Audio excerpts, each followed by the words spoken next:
All right. So as you guys probably saw,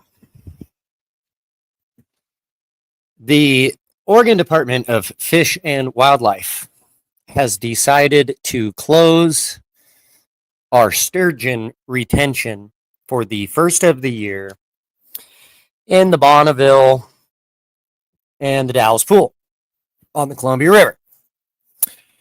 Here's the thing, guys. Here's the thing that just absolutely blows my mind. I think they did a better depiction of it over on Facebook. So I'm just going to jump in there. Hopefully it doesn't go wild with like people sending me messages and stuff like that. Okay, ODFW, Oregon Department of Fish and Wildlife. Oh, look, there's old Trump. Okay, probably doing some good stuff. Oregon Department. Come on, I have to type with one hand. There we go. Oregon Department of Fish and Wildlife. Look at this post, you guys, on their ODFW, on their social media. I want to show a few things that really gets under my skin. Probably gets under your skin too. I want to hear about it. Okay, so here we have they're posting about them closing these sturgeon fishing opportunities. Now, here's what gets me. Okay. All right, Devin, hold on. Don't text me. You're going to show up on the screen if you do. All right. It says that warmer than normal winter water temperatures, increased angler effort, and high catch rates, guys, high catch rates have led to retention sturgeon fisheries closing after a day or two. Okay. That's important information. Furthermore, they go on to say that they will delay the Bonneville and the Dalles opener until water temperatures cool off in January and February, when catch rates would likely be lower, increasing the likelihood that fisheries could be open longer. Okay, well, notice what they're doing. Like, they're trying to say, oh, like, the fishery is going to be open for longer. Like, we're throwing you guys a bone.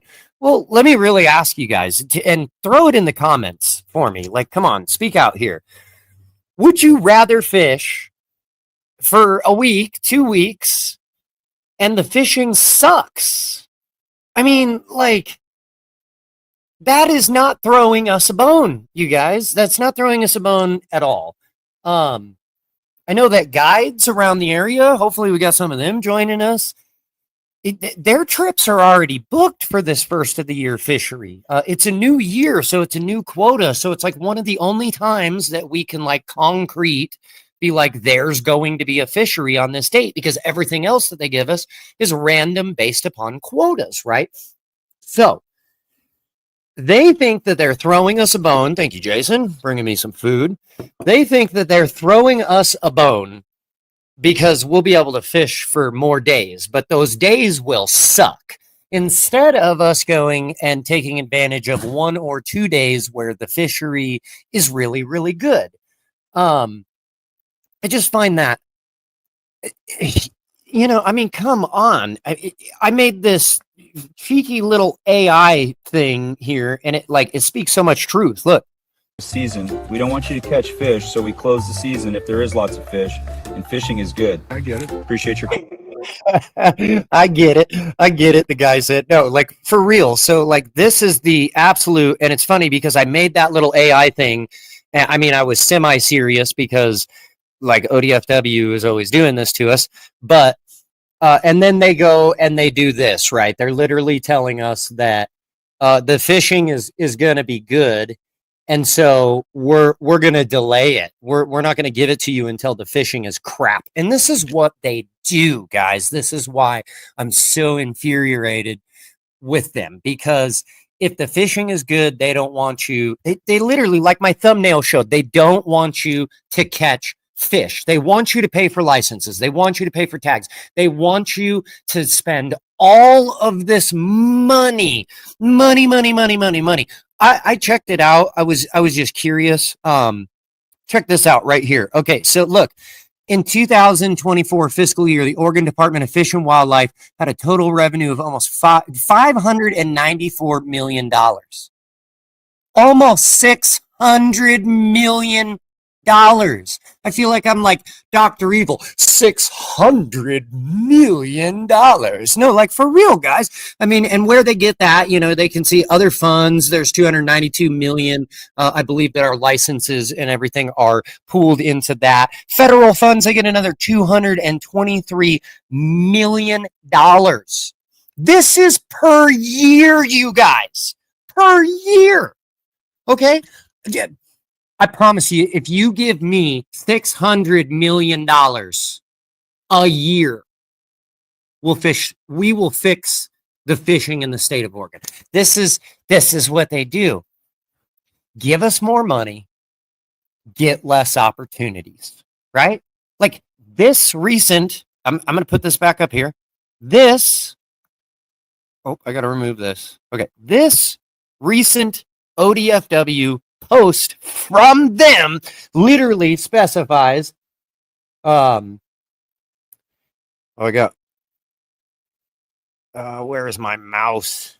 Kevin, I'm going to stop. I got to get rid of Facebook off of this so that it doesn't interfere. This post right here, literally from them, is telling you, oh, well, we're going to close it because the fishing is going to be too good. Here's what they're scared of, guys. I dug into this. Here's what they're scared of. Here was their facts sheet for this meeting that they had to decide this was going to get closed. What do you notice down here? Okay, so first of all, they got, they talk about what their, guidelines, both recreational and treaty, right? Because I mean, they're not just closing it for us, guys. They're closing it for the natives too. But anyways, there's the water temperature chart, which whatever warmer water makes the fish bite. It's not like the Columbia River is suffering from water. It's only the second largest river system in the entire, country. Second only to the Mississippi. Anyways, down here, this is where it's at. Right here, guys. This is it. Okay. Look. So in the past years, this is what they're showing us right here. Look, here's our year retention periods. Okay. Look, notice that in 2021, the fishery was open for 7 days, from the 1st of January to the 7th of January. All right. There was a recreational harvest, 655 fish. Okay. And then as you go down this graph in the years, as we get to, last year, 2024, it only lasted 3 days. Okay. And we took 692 fish. Now, this is what they're afraid of. Look. This year, 2025, 1 day. 1 day. Okay. And we got 1,300 fish were harvested. Well, they only wanted 1,250, right? The fishing was so good. It was so good that it went over the allotment that they wanted. All right. Now, on the conservational side, I will say, that if they're setting allotments, we obviously don't want to go over those allotments. But here's the thing. As we look further into this chart or into this data, somewhere in here, where is it? I think it's up here. It talks about, right here. Right here. Look, talks about how in the Bonneville pool, the 2024 survey indicated 86% increase in both the abundance of legal size sturgeon and overall population, length population. Okay. So they literally told us right here. They literally told us that the fish are doing good. Right. So we've got more fish. We can see that from their surveys. We can see that from catch rates, but they don't want us to catch fish. You see what I'm saying? They do this all over the place. I know of a river system that they survey for the salmon, and they do it all the way up at the top. There is countless, hundreds of tributaries that the salmon go up before they ever reach those upper areas where they're doing the surveys. And then they're basing the entire river system off of that survey, but they're failing to acknowledge that there is another 80%, if not more, of the fish that are actually going in that river that will never even make it up to their survey point. That's how they do it. That's how they, we don't have any fish in this river. I can think of a lot of rivers in the state of Oregon where they say that. One of the other things that got me fired up, guys, I wanted to share this with you. Not only did this fishery here, them closing it, get me really fired up, but this morning I had a jack off. I'm just going to say it as it is. Check this out. So I had a guy that was, he was commenting on here. I'll do this. He was commenting on one of my videos. I have it ready here. My buddy Jason catches a fish and he doesn't handle it the greatest. Let's be honest. I think it's a hot fish. Okay, so Jason's got this fish. Well, we landed it. We have like no battery left. Okay, Jason grabs the gills, which isn't always the greatest. So we have to let this thing go. Turn it's really way too loud. Sorry, guys. There, that's probably way better. Okay, Jason, look, he's got the gill plate. He's got it open. He's trying to stay away from the gills. But if you look at the rock he's standing on, Jason has terrible knees, okay? Like, his knees give out and he falls all the time. So he's trying his best to just take a quick picture of this fish. Okay, and then look what happens here. Jason goes to release fish. It's native coho, right? We want to get a picture. He almost slips and falls. He kind of drops the fish. Okay, all right. I will be the first one to say that fish didn't get handled the greatest. That's fine. I mean, it happens sometimes in the field. Okay, but I had this jack off come to me on my channel, and he's essentially yelling at me about handling the fish. And I tell him that Jason's, basically handicapped when it comes to the knee. And he just wanted a picture of his fish, and that they're not going to tell us that we can't take pictures of our fish. That's ridiculous. If we have to let the fucking thing go, I don't usually curse. That slipped out. I'm upset. If we have to let the thing go, we might as well be allowed to take a dang picture of it, right? Anyways, this guy goes on to scrutinize me some more. And here's my point. So I realized his name and I searched him up really quick and realized that he works for ODFW. Would you imagine that, guys? He works for ODFW. Here's what's here. So I called him out on it. You can see down here and say, wait, are you his name's Justin Johnson, who works for ODFW? That would make a lot of sense because I hate ODFW. They hate me. And I told him that anybody that works for him are clowns. Yeah, that's my opinion. I'm loud and proud. He tried to tell me that it wasn't the same. I'm not the same guy. I totally called bull crap. Anyways, so here we are. So you can see him here. Look, his profile said that he works for Oregon Department of Fish and Wildlife. Oh, fancy that. An ODFW representative giving me a hard time about handling fish.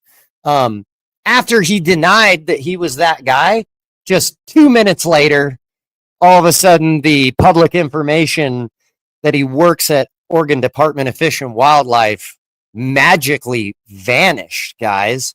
Don't worry. We followed this up. And yeah, we found out what hatchery he works for, and we went ahead and made some complaints. ODFW reps shouldn't be out there scrutinizing YouTubers for their fish handling and things like that. Yeah, like I said, the fish could have been handled better, but that really got a fire under me because ODFW is pulling all this bull crap. And then I got this guy that works at ODFW who's now chiming in on my channel and just being a jerk. He did, good thing I got screenshots, right? Because he did actually go and delete all of his comments. He removed from his Facebook that he works at ODFW, everything he could to cover his bases, right? But these are the type of people we are dealing with in Oregon Department of Fish and Wildlife. They continue to tell us, give us more money, give us more money. We will fix the fisheries. And what do they give us, guys? They give us crap fisheries. They give us fisheries like what they're doing to us right now in the sturgeon fishery, where they tell us, oh, we'll let you fish when the fishing is absolute crap, but we're not going to let you fish when the fishing is actually good. I pulled up some other things, some evidence just of this, ODFW big, there was a big old thing about them closing down the Salmon River hatchery, right? They also have done a bunch of cutbacks on the Coal River hatchery. They had the Leeburg fish hatchery shut down for the longest time. I literally went there during the spring season, you guys, and there was not a single person around. There was raceways full of Chinook salmon because they have the, chute open for those fish to get up. And there was literally not a single soul. The entire hatchery was completely shut down. All the doors were locked. All of the lights were off. I was literally walking around with my camera trying to find an employee because I was just absolutely baffled that all of the springers coming up were just sitting inside of a raceway completely unprotected. There was no cameras. There was no employees, nothing like that. People could have just went up and just netted one right out of the raceway and just walked away, right? Like, hello, Rock Creek hatchery over on the Umpqua. That thing burned down, obviously, a force of Mother Nature. But again, look, guys, look, they got $594 million. They couldn't go put some work into the Rock Creek hatchery and get it back open and get fish being produced. Like, come on. What could you do? Let me know in the comments. What could you do? If I handed you almost $600 million, you could probably do a whole lot for the state's fishery, huh? Back to this. So they've shut down all kinds of stuff. This is talking about them closing more fish hatcheries as well over on the McKenzie, which is Leeburg. Anyways, so they're shutting stuff down. Now this is staggering too, guys. Look at this. Look, in 2000, so 25 years ago, you could fish for $16. Yep, that's right. You heard me. $16. $16. You got yourself a fishing license. What is it today? I have that open. Oh, here it is. Oh, look, $44. $44 to go fish. I also had, where is it? This was in 2010. So it's 15 years ago, where they were proposing license changes. Okay. Where is it? The combined angling. Where is it? I had it up here. Resident annual. No, that's the combination. Here it is, right here. Combined angling tag. So that was, to catch salmon. Okay. Or sturgeon, like we're talking about here. $21. That was 15 years ago. What is it today? Angling tags, $46. $46. So they just keep raising these prices,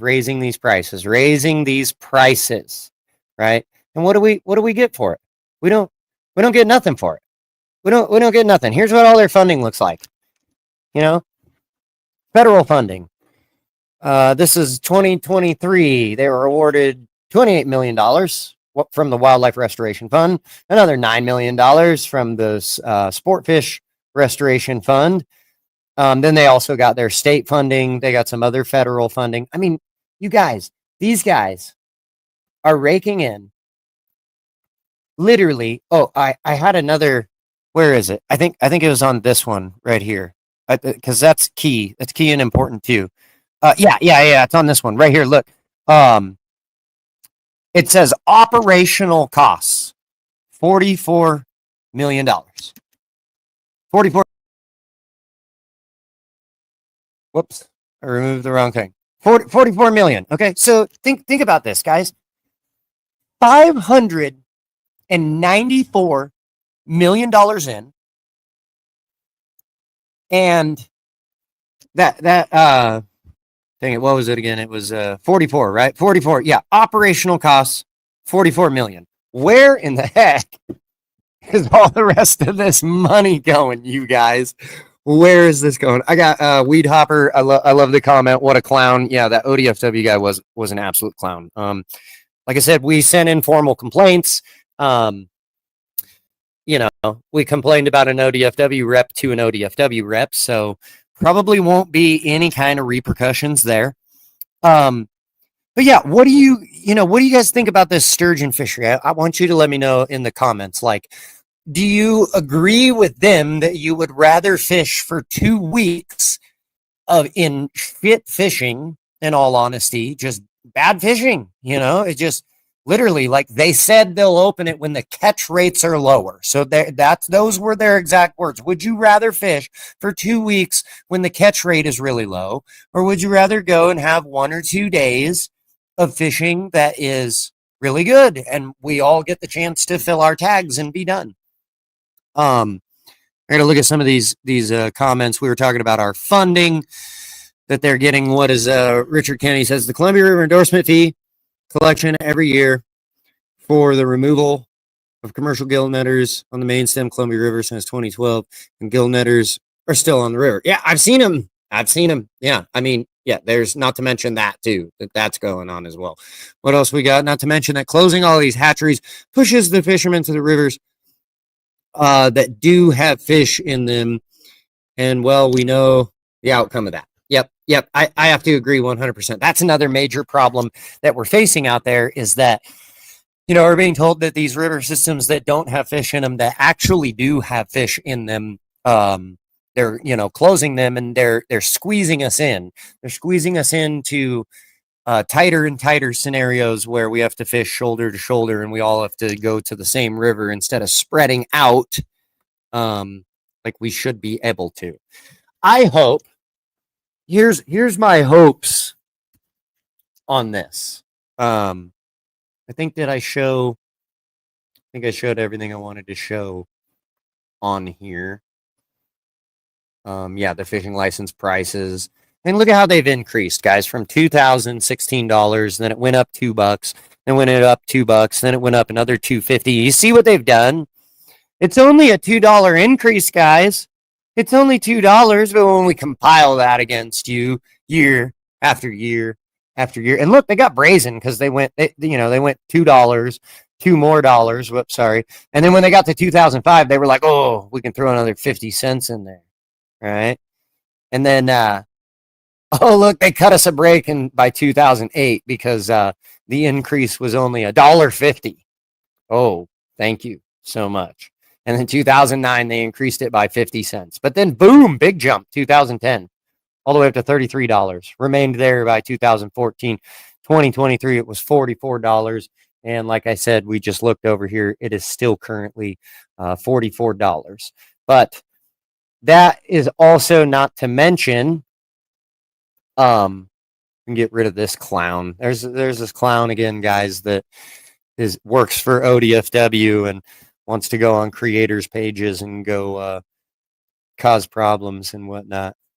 Yeah, because we took a veteran who can hardly walk on the rocks to go get a fish, and that I gotta say too. One thing, another hypocrisy that I see, that was over on the Alsea River, and I find this interesting. You tell me, guys, if you feel the same way. Did you notice that this year on the Alsea, the coho retention, it was open, and then there was a window that it was closed, and then it was opened again? Why do you think that is? I know why. It's because, like, literally, we were doing the fishery, so I know that this is it. The first portion of it, when it was open, there might be a fish around, maybe, because they're just starting to possibly dip their nose, right? So, but the reality is pretty unlikely, right?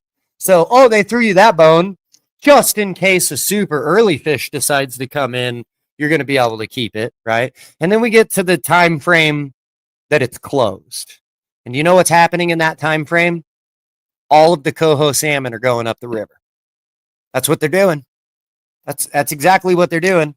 I mean, literally, I've visited these river systems where the fish are not around, and then they close it because, Chinook fishing is still open, so you can still be out there fishing. And they take, I'm going to tell you about an opportunity where they take away your ability to see that stuff too later.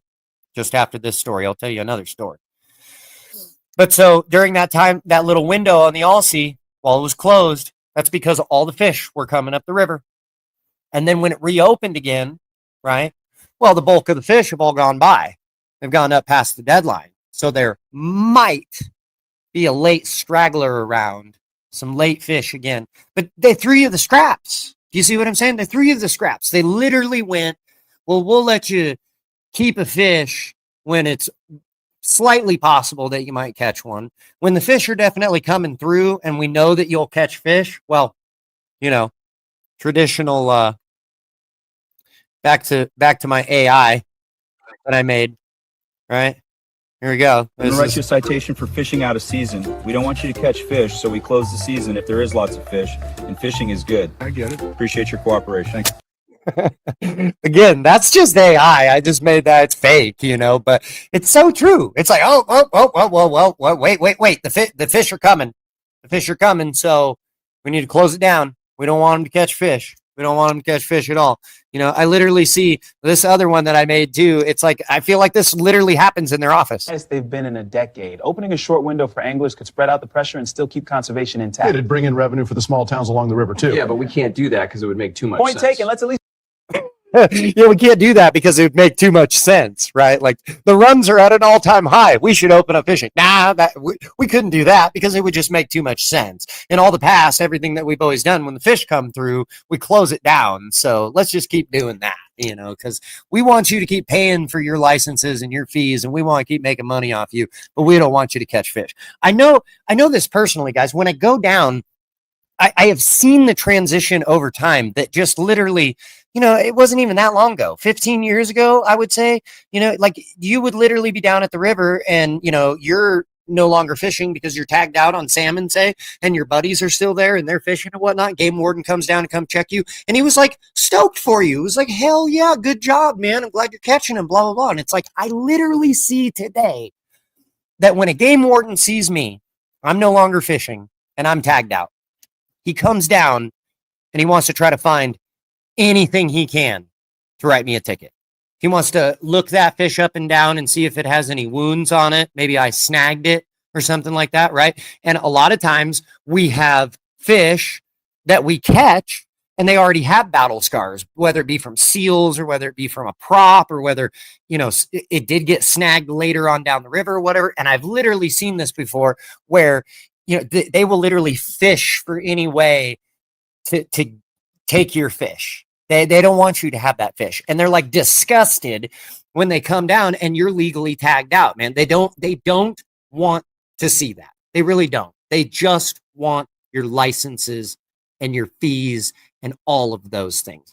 They enact new parking fees and new validations and new everything. Oh yeah, I got Jason is talking about the 500 fish on the Umpqua. Yeah, it's only, you know, one of the larger river systems and gets one of the larger runs. But yeah, 500 fish, that ought to do it. That ought to do. Most definitely, you know. The other story that I wanted to tell you guys, I'm just going to throw it out there. And you guys probably already know, on the Siuslaw system, you also have the tributary of Lake Creek. And I'm just going to open that can of worms. They go ahead and they do the surveys for all of the fish on that. And they do it all the way upriver by Fish Creek. Okay. All the way up top. Now, there is Indian Creek and Green Creek and all of these other tributaries way below that a lot of these fish are going up. And so they do their survey way up high, right? Where only the fish that stayed in the main system, not any of the tributaries, went all the way to the very, very top. That's where they do their survey. So they can tell you that there's no fish. Now, the reason why I tell you that is because a couple of years ago, okay, and I told ODFW, swear to God, this is a true story. A couple of years ago, me and a buddy went down to Lake Creek because they used to have it open November 1st for steelhead. Okay, you go try your chance at an early steelhead. Okay, are you going to probably catch one?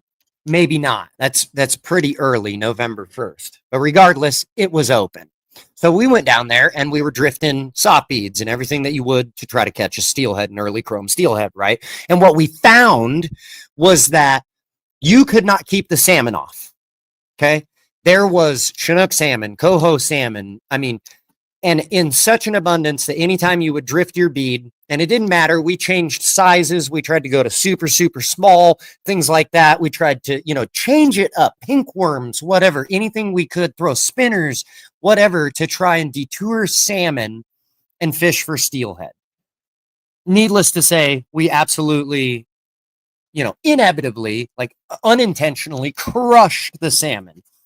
Now, we did it right. We let all the salmon go, all of that. We even did some filming and whatnot. And that's an important aspect that happens with me, is that I'm always filming. So when I have these game wardens come up, and they're like, oh, you did this or you did that or whatever, I have the opportunity, and I recommend to you, even if you don't own a YouTube channel, I'm able to go, oh, well, I have a camera on my chest. Like, let's see what actually happened, instead of your little fishing reach thing to try to generate revenue for a fucking ticket for me. Okay.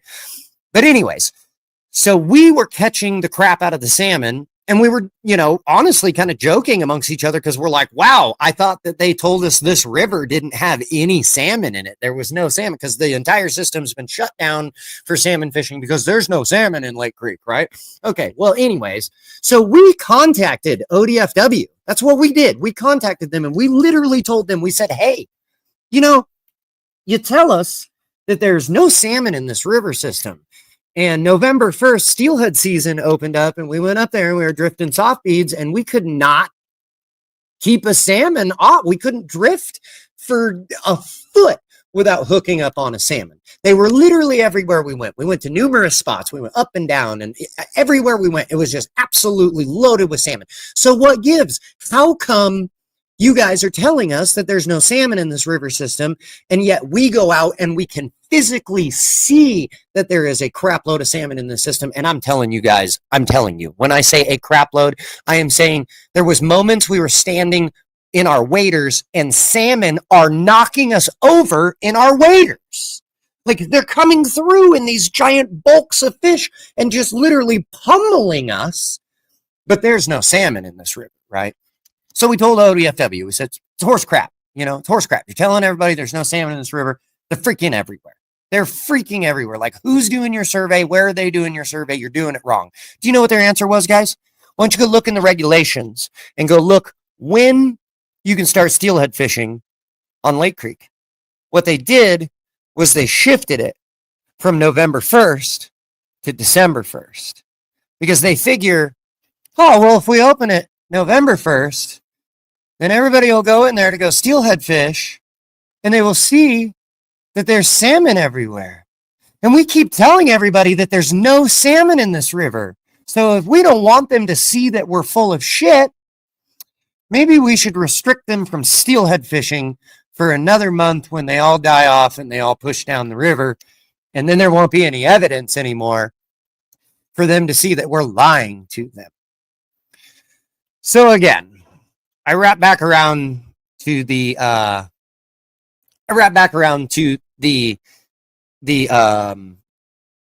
Bonneville thing going on here, right?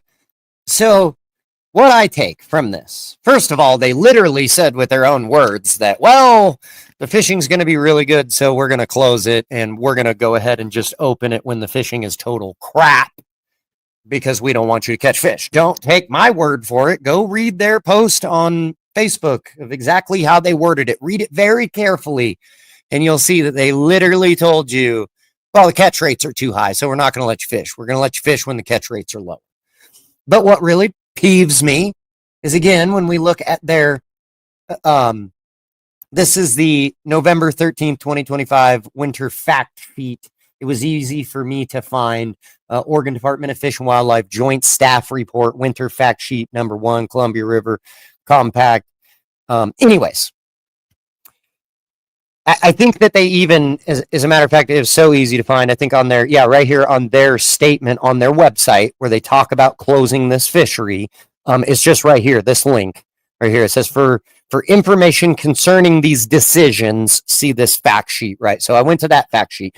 And like I said, over here, it's ridiculous, because they're literally telling us that there's an 86% increase in the abundance of the legal size and just overall population of the sturgeon, right? So the sturgeon population is on the high. And again, like I said, I get it that what they're complaining about is they're saying, oh, well, last year when we did this, it only lasted for 1 day, and they caught 115 more fish than we wanted them to catch, right? Well, the answer to me, guys, is that if the fish are improving a whole bunch, if all our money spent, $590 something million was spent, and the fishery is doing better, then maybe they should increase the quota, right?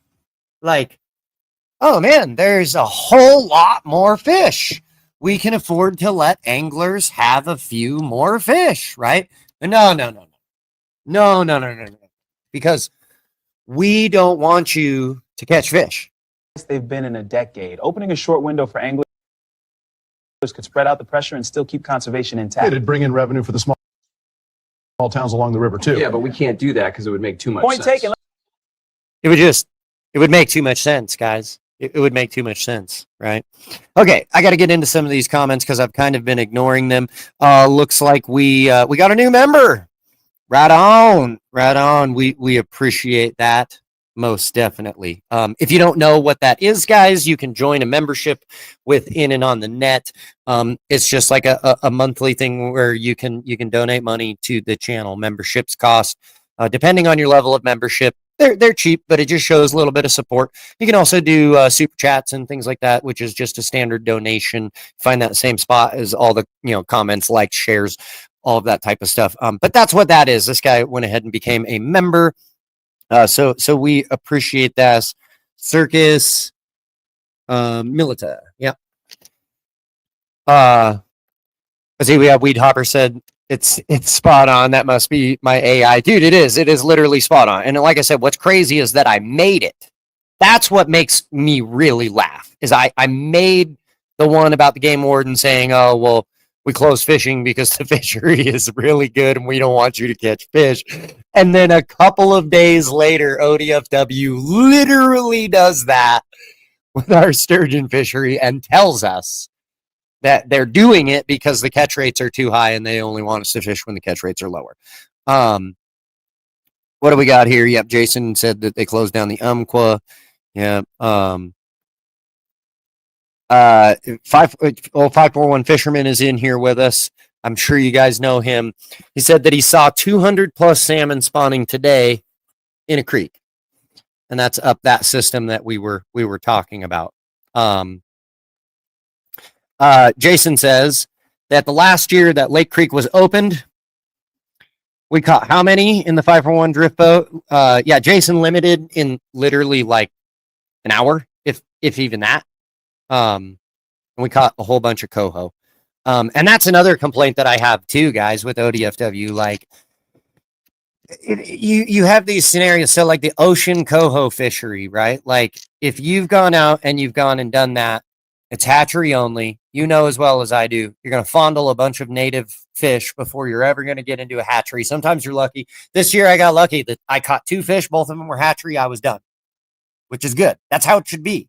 But we can't control that, right? What they should have done with that fishery a long, long time ago is one and done.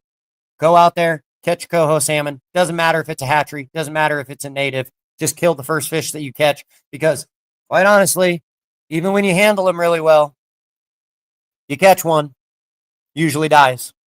That's just, and ODFW will admit that. They literally, they tell you, oh, net the fish and make sure to not take the fish out of the water and all these practices because it's so likely that that fish is going to die, right? Well, if you know that the fish is going to die, why don't you just let me harvest it and get the hell off the ocean?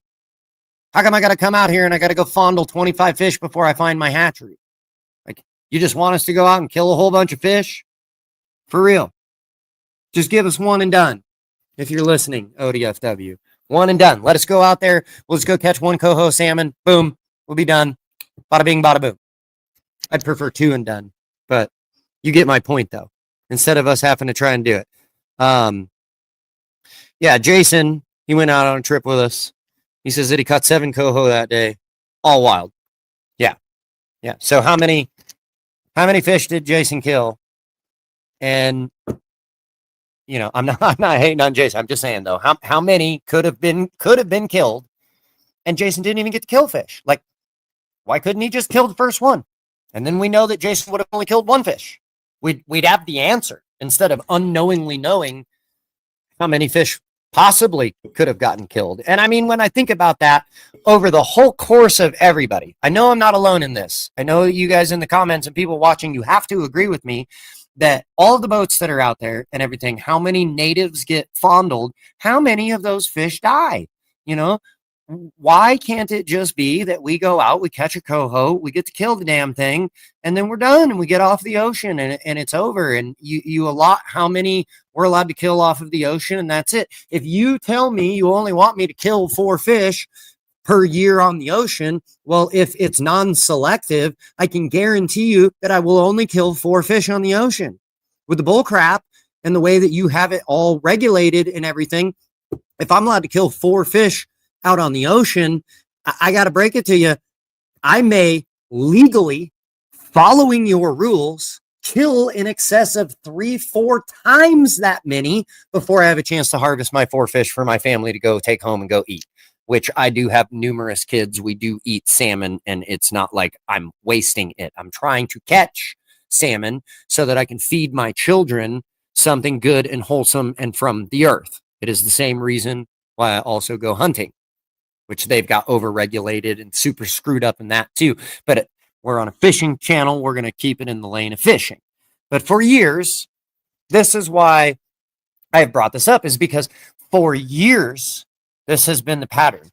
What has it been? I don't even 100% know. We're just going to find out right now. We're going to go to the old Googs. Okay. When did ODFW start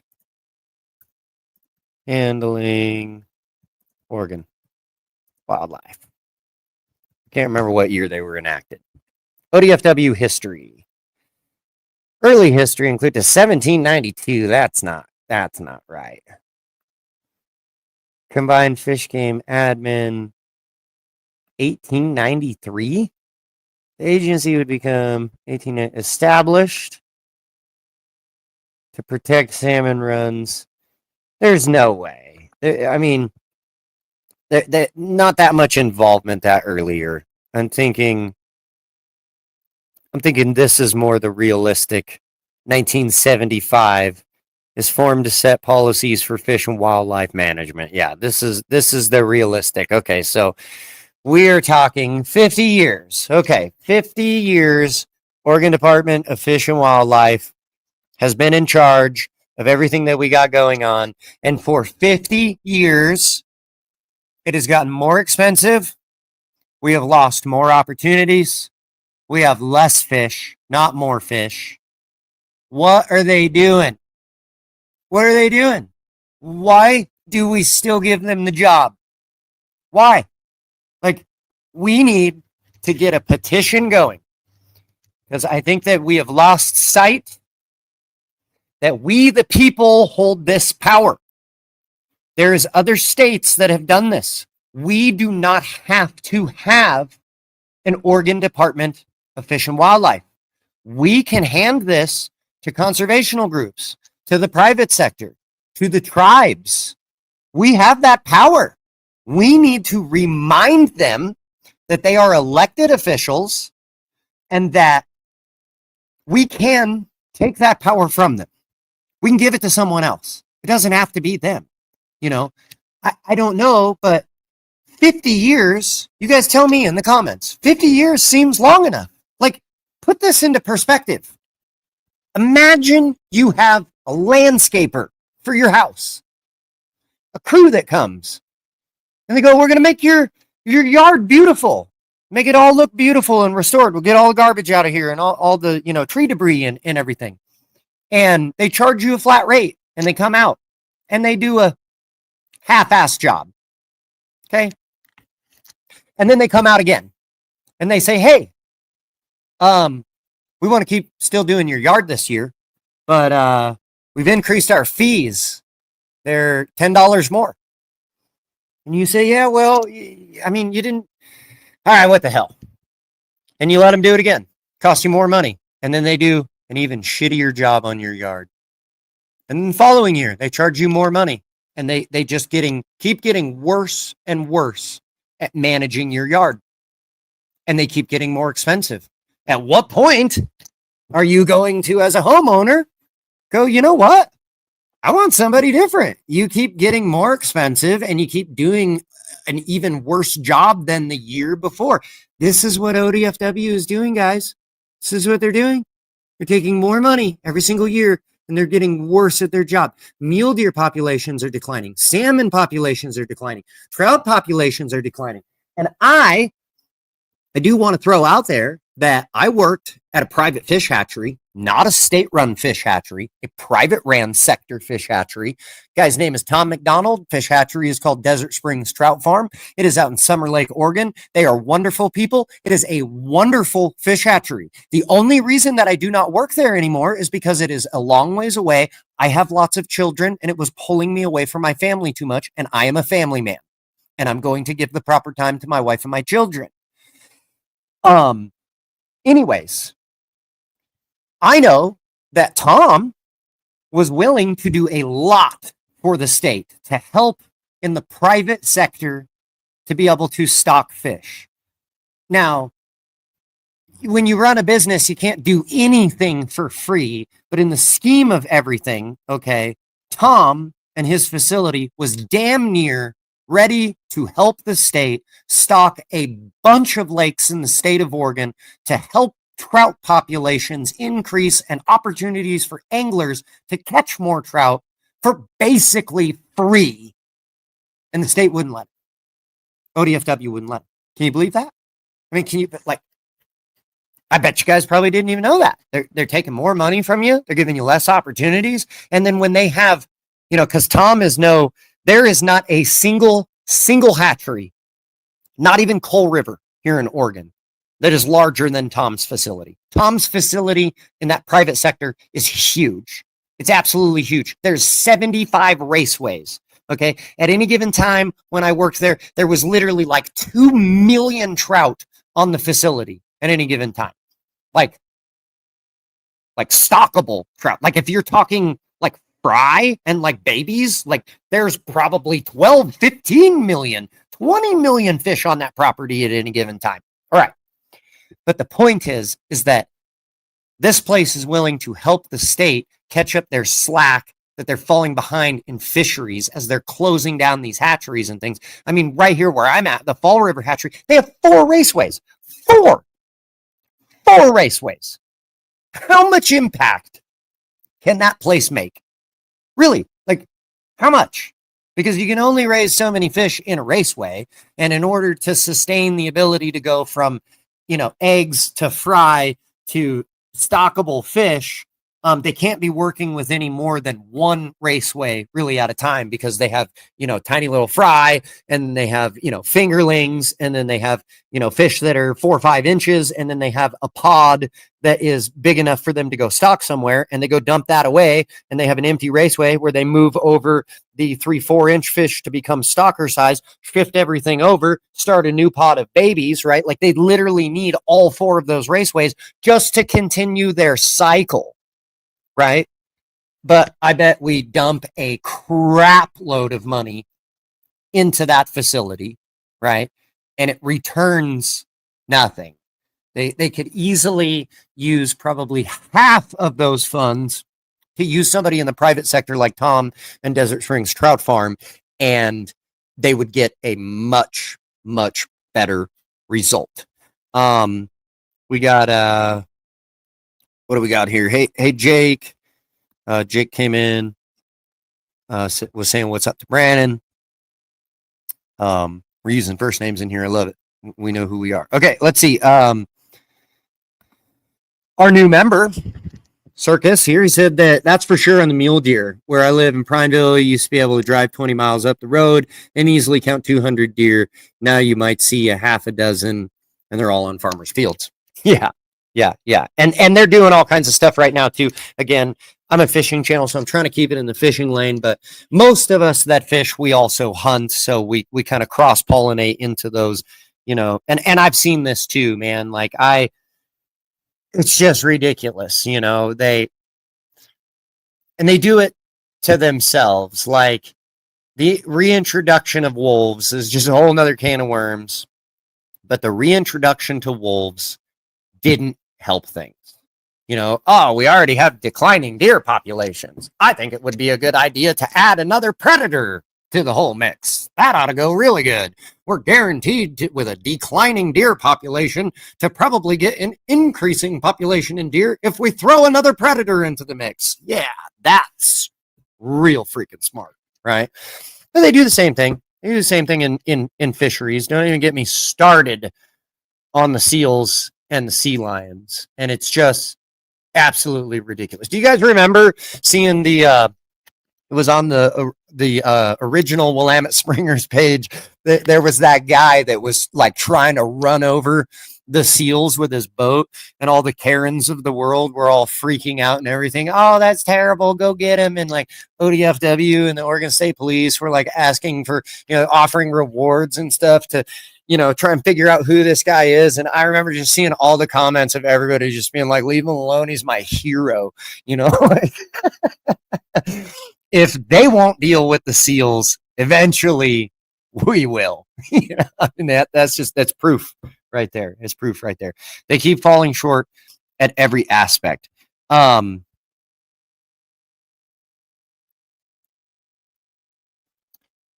Yeah. Oh, yeah. He was saying that 90% of his fish go out of state. Yeah. So Tom at the Desert Springs Trout Farm, he has a massive surplus of fish, and because ODFW won't play ball, other states, he stocks like 5 other states around us are getting the opportunity that Tom has to offer right here in Summer Lake, Oregon, right here at home here in Oregon. But our pompous state officials that run ODFW won't play ball with them. So all these other states around us get to reap those opportunities, and we just get left butt kiss high and dry, you know. Yeah, there has to be, let's see, what do we got here? Nathaniel, good to see you, buddy. There has to be an incentive for the state to keep allowing the numbers to decline. Well, that's in lies my point, is that we've given them 50 years, guys. That's what I'm saying here, is that, you know, in 1975, ODFW takes over. We're currently in 2025. So we have given them 50 years to figure it out. And they keep telling us, we can do this, we can do this. Give us more money, give us more money. We keep playing ball, and we keep giving them more money. We as fishermen, hunters, taxpayers, we continue to go, okay, we want to see, because it's not like, don't take this live feed as that, like, we don't want there to be an entity that protects our wildlife, that protects our ability for our future generations to catch fish. Don't by any means take that this conversation is about that. I'm not saying that we should just go hog wild and we should get rid of all of our wildlife enforcement. What I'm saying is that the current one that we have has proven in 50 years that they can't do it. And it's time to give it to someone else. That's what I'm saying. 50 years. You know, it's like I said, kind of like the landscaper, you know, it's like, dude, if you keep hiring this company and they keep costing you more money and they just keep doing a shittier job at it, eventually you're going to fire that company and you're going to get a better company, one that's probably cheaper and does a better job on your yard. It's the same thing if you are a business owner and you hire somebody, right? It's like you hire somebody and you hire them at a rate that is lower than maybe what they're worth, because you don't know who they are. You don't know how they work. And there's this probationary period where you've got to show me your worth for me to start paying you your worth. Well, if you're doing a shitty job at it and you're not getting the job done, later when you come to me and you say, oh, well, I want to be increased from $17 an hour to $30 an hour, and you can't show me that you're worth that, I'm not going to pay you more money. But that's what we're doing with ODFW. They keep showing us that they can't do the job. And for some reason, we keep going, oh, we'll just give you more money. You keep claiming to us that you need more money to get the job done. So we're going to give you the more money. And then you don't get the job done. And you tell us, well, it's because we didn't have enough money. So this next year, we're going to need more money to get the job done. And we say, okay, all right, well, we really want the job done. We just want to have fish. We just want to have deer. So here's some more money. We're going to kind of turn a blind eye that it's, becoming extremely financially heavy on us, but we want to see deer. We want to see salmon. So just take this money, get the job done, get the job done. And then they go, well, we couldn't get the job done, but in order to do it next year, we're going to need more money. That's what they do over and over. I might sound like a broken record, but the reality is that that's the broken record that they keep feeding to us over and over again. Here's what I want to see, guys. Here's what I want to see. We need to understand that we are in control of this. If we want to give this power to conservationists or to private sectors or to the tribes, we have that power. We just have to get together enough. If you guys know guides, commercial fishermen, natives, all of us are being affected by these guys. All of us are. And if you're an Oregon resident, we need to, I'll probably start it. If somebody here wants to start it, go ahead. But what we need to do is we need to get onto like change.org and we need to start a petition. We need to start, getting signatures. I had looked, we have to get like 6%. So it's roughly around, I thought it was a higher number and I checked before the live stream. I thought it was at like 170 something thousand. We have to get like 117,000 signatures to get legislation to change things, essentially. So I feel like there's got to be at least 117,000 of us that fish and hunt here in the state of Oregon that are just absolutely tired of ODFWs lying, taking more money from us and giving us less opportunities. So what we need to do, stay tuned to the channel. Because like I said, I'll probably start one. I'd like to see all of us start one and I'll sign 10 of them. I don't care. But we need to start getting signatures so that we can just go to legislation and we can just say, hey, listen, we don't want ODFW to have this power anymore. We would much rather the tribes have this power or the conservationists have this power. One thing I have learned, I have dabbled a little bit in poking the bear of the state and laws and changing things and whatnot. And I do know that it has to be at a clear direction. So it needs to not just be something that's like, oh, we want to get rid of ODFW. It has to be something more specific to the, we're petitioning that we no longer want to have ODFW, but instead we would like the native tribes of the state of Oregon to be in control of the wildlife within our state. It has to be something of that fashion. And then if we get enough signatures, ODFW can learn that we have the ability to take their power away.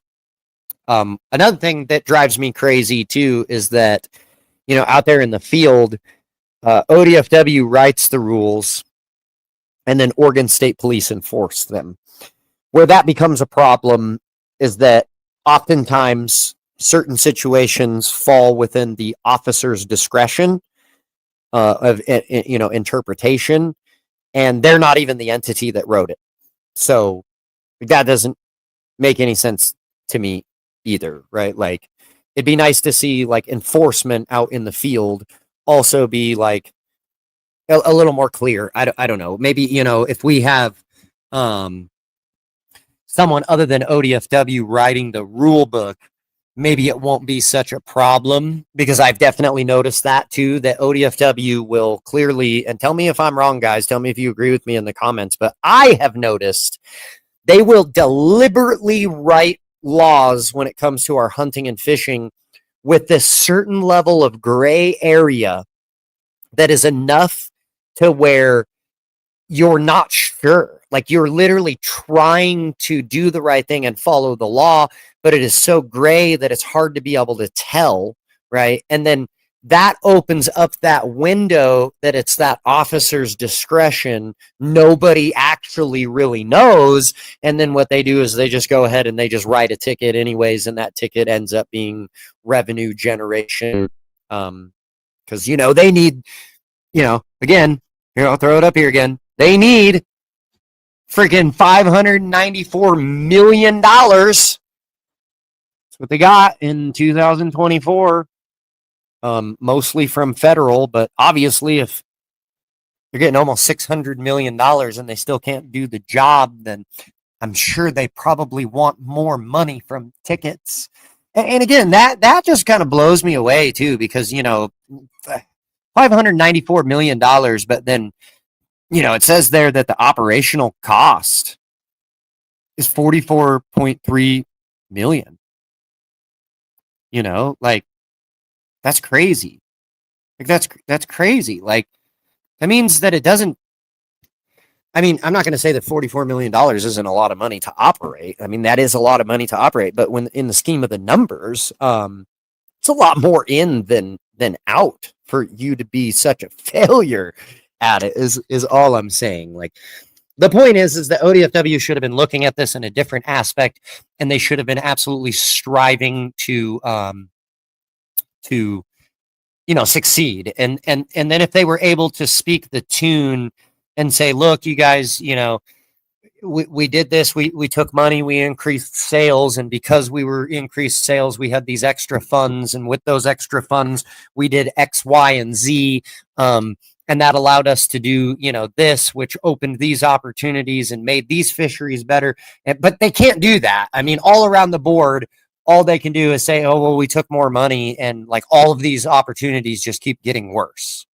It's not good. One of the things that blows me away too is, again, we're going to go back to this number, $594 million. We're just shy of $600 million, guys.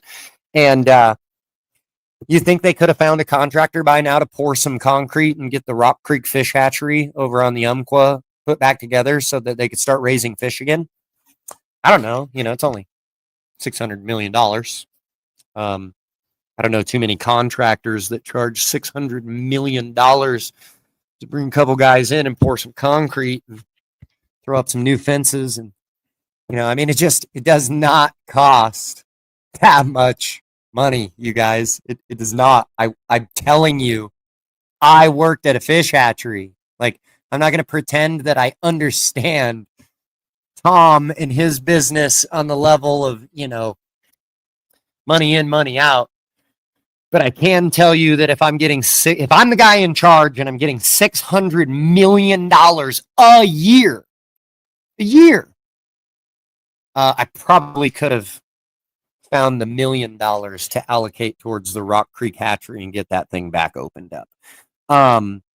Did you hear about the fit? Yeah, I did. Hitch is saying, did you hear about the ocean fishing endorsement? Yeah, so now they're going to start charging us for a saltwater tag. So, like, it just gets worse and worse. Like, if you want to go do the ocean coho fishery, right? Now you got to have a fishing license. Now you got to have a salmon steelhead tag. Now you got to also have the saltwater endorsement. It's nothing new. They did the same thing with the Columbia River, right? Anything that's connected to the Columbia River, all of a sudden there's this Columbia River endorsement. And I remember too, when they first did that, where I live, guys, I live in Lapine, Oregon, and it's in the upper sections of the Deschutes River. Now, salmon and steelhead, they have been supposedly trucking them up and over Round Butte at Lake Billy Chinook so that those fish can try and take advantage of the upper river system of both the Crooked River, Metolius River, and the Deschutes River. But traditionally, though, Round Butte Dam, that's it. That's where the salmon and steelhead, they ain't getting any further. It's way too big. There's no fish ladder. They can't naturally, in any possible way, without mankind help, get above that. And I remember when they first came out with the Columbia River endorsement, right? The verbiage was that it had everything to do with salmon, steelhead, sturgeon, all of that. And I remember that literally fishing below Wickiup Reservoir in the upper Deschutes, or They tried to tell us that we had to have a Columbia River endorsement because it was connected to the Columbia River. And we laughed at them and we were like, where's these salmon? Where are these steelhead? Are they 250 miles up this river past all the dams and, everything that you don't have fish ladders on and whatnot? So, like, why would we ever have to pay for this, And for the first couple of years, that's how it was. If you go look right now, the Columbia River endorsement shows a little map, and it no longer includes the upper portions of the Deschutes River. And that was because we bitched and complained and told them that was horse crap. So, yeah, they switched it. They changed it. You have to have it, the Columbia River endorsement, for like the lower Deschutes where there is salmon and there is steelhead. Which, I mean, that's just one of those things that it's like they wrote it into law. And the law had everything to do with salmon and steelhead, but they were trying to enforce it to be used in a place where salmon and steelhead don't exist. Tell me it's not about revenue. Tell me it's not about revenue. But yeah, so the ocean fishery new permit is really no different than the Columbia River. What do we have here? This is from Oregon Fishaholics. I was thinking if ODFW have the fishing guides have mandatory participation in the hatchery systems, only a couple hours could be beneficial. I mean, I don't think that's a terrible idea at all. I really don't. I think that's a really constructive like topic to bring to this. I mean, you're absolutely right. I mean, the fishery directly affects their income at the end of the day, and they probably would be willing to do so. That's one of those scenarios like Tom with the Desert Springs Trout Farm. It's like, well, his business is stocking fish. So he wanted to aid as much as he could in the state of Oregon to make more opportunities for fishermen at whatever cost he needed to, because he knew that directly affects his ability to sell more fish. If there's more people fishing, then there's more demand for fish. If there's more demand for fish, there's more ability for him to produce fish, and his business thrives. So I don't think that's a terrible idea at all, because guides would most likely be willing to do that. Or even, I imagine, like retired guides and things like that. I mean, there has got to be, if we like took it over and took it to the private sector, right? Like there's got to be lots of old retired guys that, they're not worried about money anymore, and they're living out of an RV anyways and traveling and, doing that type of stuff. And they're just kind of trying to give back, and they love fishing and, getting people into fish and being a part of conservation and whatnot. Like I imagine that, and maybe I'm wrong, but I imagine that all of our hatcheries around the state of Oregon could probably be ran on a volunteer basis, where we don't even have to generate revenue to pay for all of these lining of pockets of politicians in ODFW and, people at these hatcheries and whatnot. There's probably guys that would do it out of the kindness of their heart and just simply to give back to the conservation of making sure that their grandchildren will be able to catch fish in the future. That's totally likely. Yes, every year the synopsis has become more unclear and difficult to interpret. Yeah. Yeah. And I'm telling you, it's not an accident. It is not an accident. They are doing it so that it creates gray areas, so that it creates the ability to possibly generate tickets, and those tickets end up more revenue. Well, 541's asking what time we're meeting tomorrow. Whatever time you want. We're going to go do a sturgeon video tomorrow. Or not a sturgeon video. What am I saying? I've got sturgeon on the brain over all of this stuff. We're going to do a salmon. Chum salmon's going to go to an end tomorrow, so we're going to get in on that last day. But yeah, my hopes, like I said, guys, my hopes here is that maybe we can grab some control. I just was absolutely infuriated. I'm glad you guys are still in here listening to me, John Ton, because I'll be totally honest. Like this, to me, this is kind of almost like a live for you guys to just hear me complain about the head of the horse because I am so tired of the head of the horse. So I appreciate you staying in here and listening to me. But you know, I know you guys know that I'm not wrong. You know, I'm just willing to come out, say it, admit it, and you know, I will say, guys, if you can support me in any way, super chats, memberships, like we got a membership earlier. This isn't easy for me. You know, I run a YouTube channel here, and so fishing is a big part of my livelihood. I've got sons. I'm teaching fishing. Fishing is important to me. And obviously to be an influencer in this space, have a YouTube channel, have a voice where people do listen to me, have a reach, and to come out and just say, hey, I'm tired of ODFW. You know, they could totally make my life a living hell. So I know a lot of people that I asked them if they wanted to be in on this topic, and they were like, whoa, not me, man. That's too dangerous for me. And I'm willing to take the leap of faith. I'm willing to come out here and I'm willing to say the things that nobody else wants to say. I'm willing to come out here and say, hey, ODFW, there's salmon in Lake Creek. Tons of them. I want to see you open that thing on next year. Let's see it, because you and I both know there's a crap load of salmon in that system. As well as lots of other things that I want to tell them. But I will be here. I will be your voice. I am not afraid. Feel free. You can always comment, send me messages and things like that. You could tell me stories and whatnot, and just go ahead and tell me you want to remain anonymous. I won't say a damn thing about who you are or you know what's going on. But I still want to be that voice for you, because nobody is nobody's, I'm not going to say that nobody's out there being a voice. I hear a lot of voices. The thing is that the voices are all over the place, right? And we need someone, if I got to do it, if you guys are willing to let me do it, I'm happy to be the guy that grabs it all together and gets all of our voices into one place and gets it done. Jason says that I should run for ODFW chairman in 2026. You know, maybe I will. Maybe I will. I wouldn't probably stand a damn chance, especially if they know that I would just go in there and just start being an absolute tornado.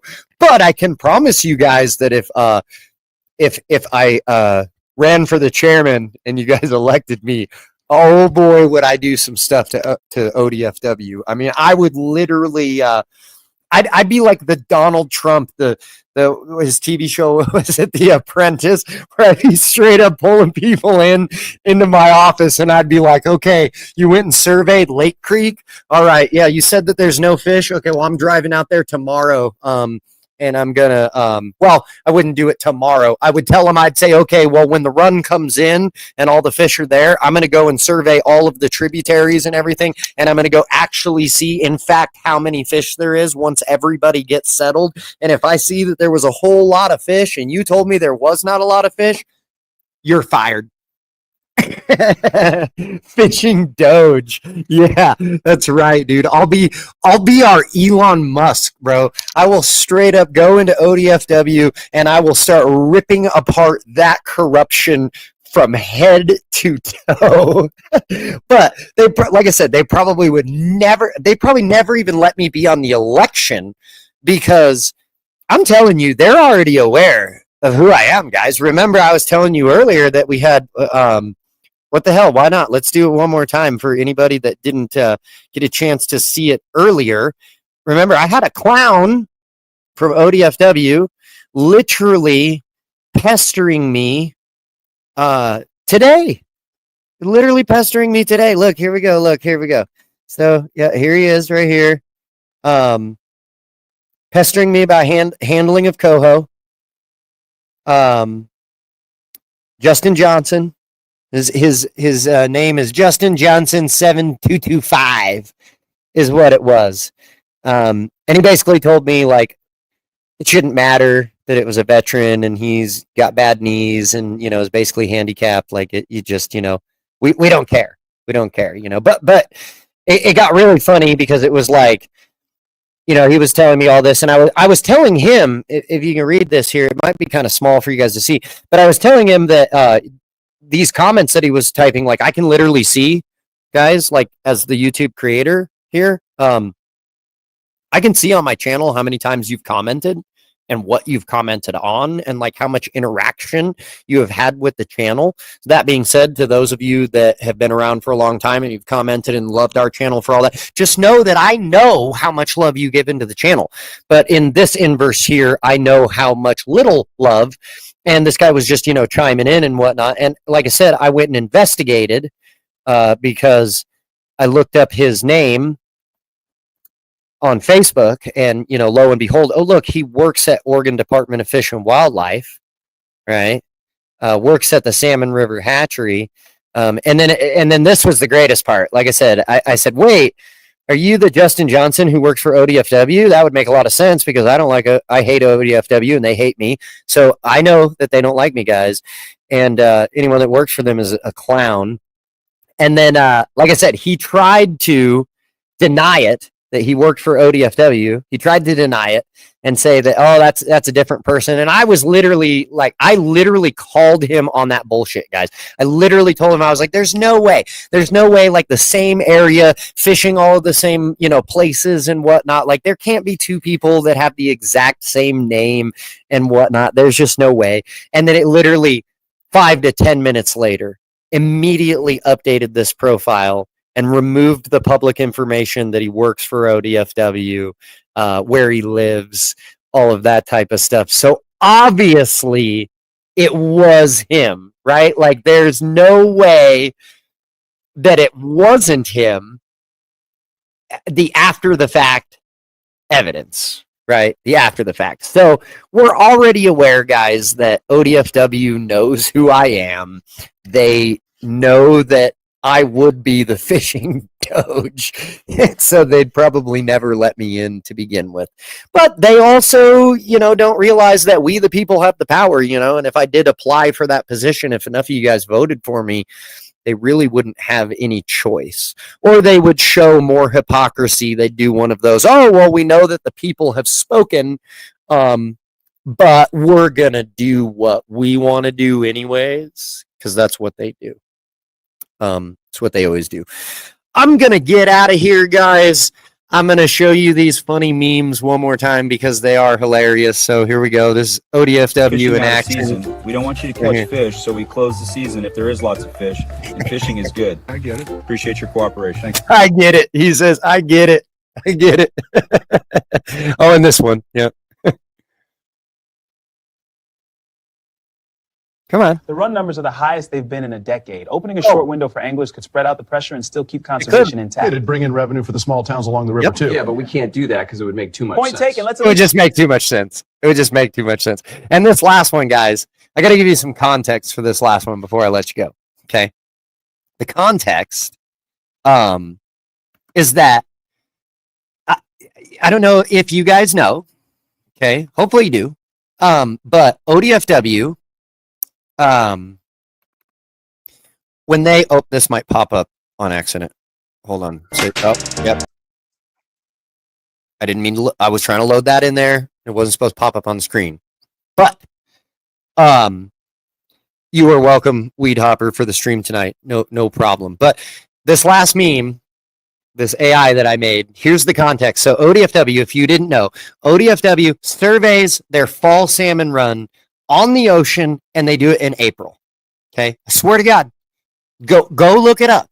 I swear to you, they will announce what rivers are going to have fish and what rivers are not going to have fish. Their projected forecasted runs for the fall.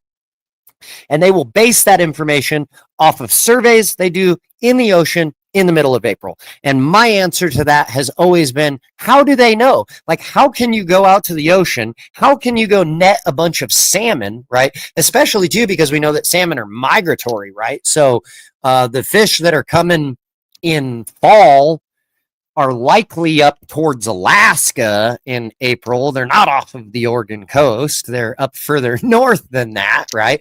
But anyways, they try to tell us that they go out, they go survey salmon in the ocean in April, and that's how they determine how many fish are going to return to these rivers in the fall. And I have always made a joke that the only way that they could possibly know is if they had a biologist aboard the boat that could literally speak to the fish and ask them which river system they're going up. So I made this, and it's pretty funny. All run salmon in the ocean in April. We bring a guy who speaks fish. So which river system are you going up? So which river system are you going? It's just too Where are you good. going up? Anyways, all right, guys, I will leave you with that. Let's get something changed because I am so tired of ODFW doing this to us. It's getting more expensive and we're losing more opportunities. Our kids and our grandkids aren't going to have fish if we don't stop these tyrants. So I bid you guys adieu. We'll see you later.